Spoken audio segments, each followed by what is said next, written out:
자, 그럼 시작해 볼까요? 우선 마리코파 카운티 조류 인플루엔자 상황부터 보죠. 올해 벌써 3건이라 작년엔 5건이었으니까 아직은 좀 적은 건가요? 네, 뭐 숫자상으로는 그런데요. 이게 워낙 전파가 빨라서 안심하긴 좀 이르죠. 특히 그 동물보호단체 애니멀 아웃룩이 히크먼 패밀리 팜스에서 찍었다는 대규모 살처분 영상 주장은 좀 충격적이던데요. 죽은 닭들이 트럭에 실려나가는 모습이라니. 네, 뭐 영상의 진위 여부는 별개로 하더라도요. 이런 대규모 살처분이 사실 조류 인플루엔자 확산 속도 때문에 어쩔 수 없는 조치로 여겨질 때가 많습니다. 아, 그런가요? 네, 그 크루즈팜의 가브리엘 크루즈 씨 같은 농장주들 입장에선 그러니까 전체 시설이랑 남은 가금류를 지키려면 어쩔 수 없는 위험 관리인 셈이죠. 이게 또 미 농무부 USDA 기준도 따라야 하고요. 기준이 있군요. 네, 작년 12월만 해도 전국적으로 1,300만 마리가 넘는 닭이 폐사했다는 걸 보면 이게 얼마나 심각한 문제인지 좀 감이 오실 거예요. 와, 1,300만. 정말 상상하기 힘든 규모네요. 자, 그럼 다른 건강 관련 이슈로 넘어가서요. 골프장 근처 사는 거랑 파킨슨병 발병 위험. 이것도 좀 눈에 띄는 연구 결과던데요. 네, 그렇죠. 미네소타랑 그 중서부 상층 지역 데이터를 본 건데 골프장 1마일 안에 살면 6마일 이상 떨어진 곳보다 파킨슨병 발병 확률이 125% 이상 높게 나왔다는 거예요. 125%나요? 와, 상당히 높은데요. 네, 수치가 꽤 크죠.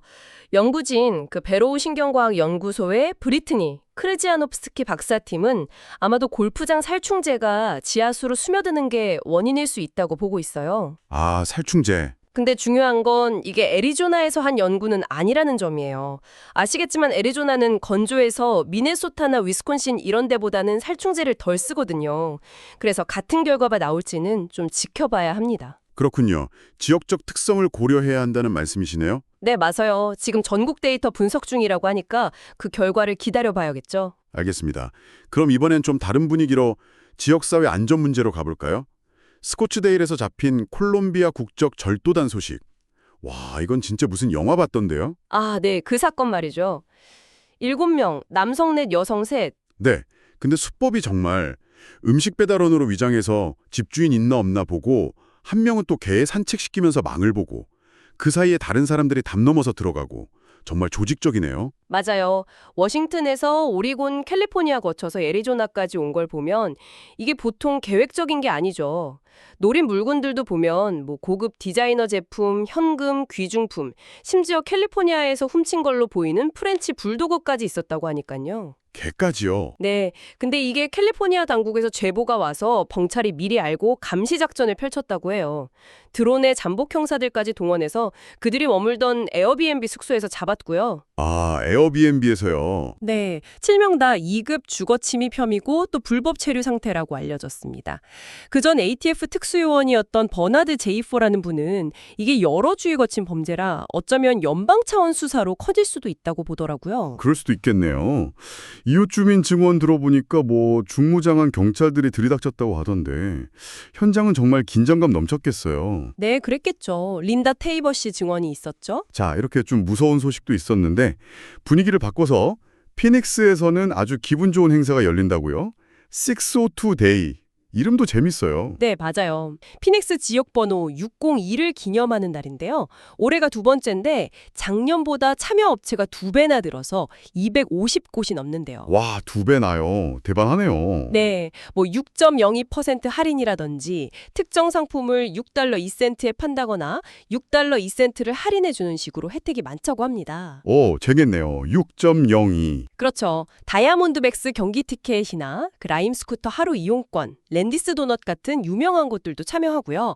지역 식당, 체육관, 서점 정말 다양해요. 슈 차원에서도 뭔가 한다면서요? 네, 피닉스 소방서에서 무료 화재 경보기를 602개 나눠주고 교통국에서는 아이들 자전거 안전교육, 그 로데오 행사도 연다고 해요. 헬멧도 준다고 하고요. 아, 좋은데요? 그리고 피닉스 동물원이나 사막 식물원, 애리조나 과학센터 같은 주요 명소 입장권도 $6 2센트에 판매한다고 하니 이건 정말 지역 주민들한테 좋은 기회죠. 이야, 지역 번호 하나로 이렇게 도시 전체가 축제 분위기가 될 수 있다니 정말 신선하고 좋은 아이디어 같습니다. 네, 저도 그렇게 생각해요. 3월 주택가격 연간 상승률이 1.92%로 나왔습니다.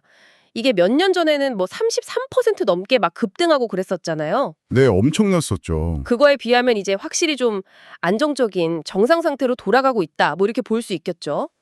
전국 주택가격 상승률도 3.4%로 둔화되는 추세랑 비교해보면 피닉스 시장이 과거의 그 과열 상태에서는 벗어나고 있다. 이런 신호로 해석할 수 있습니다. 네, 다행이네요. 숨 좀 돌릴 수 있겠어요. 자, 마지막으로 좀 안타까운 소식인데요.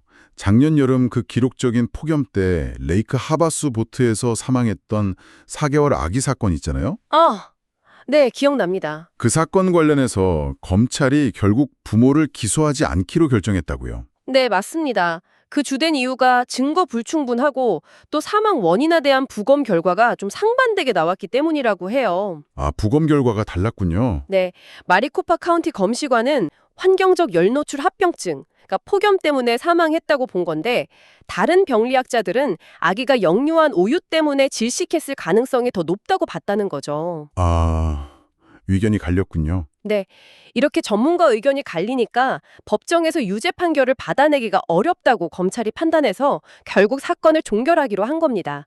참 비극적인 사건인데 법적으로는 이렇게 마무리가 됐네요. 네, 정말 안타깝고 복잡한 사안이었군요.